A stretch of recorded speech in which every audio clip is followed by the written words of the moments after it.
So, nandito tayo ngayon sa Burj Al Arab. Di mo na naman kaya. Isang yayaman-yamanan na naman tayo. O, di ba? Ang ganda.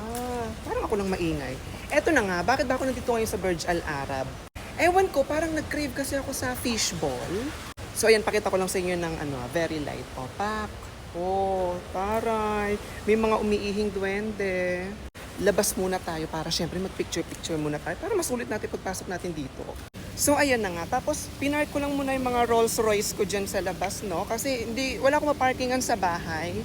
Tapos ayan, nandito na tayo ngayon sa labas. O, yung hardinero ko nag-jogging. Chares, eme lang.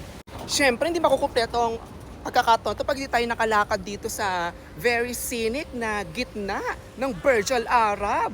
Oh, ano na? Diyos ko, wala akong makita mga fishbowl vendor sa gilid ng daan. At saka mga sagot gulaman. Yun ang pinunta ko dito. Nakakaloka. Nasaan yung mga vendor dito? Naalala ko nung huling punta ko dito, nagpahula pa nga ako dito kay kay Kumaring Elizabeth. At saka naalala ko dun sa may gawi dun, may nagbebenta ng pampalaglag dun eh. Kaya po, diba? Ang ganda, dami mong grrr.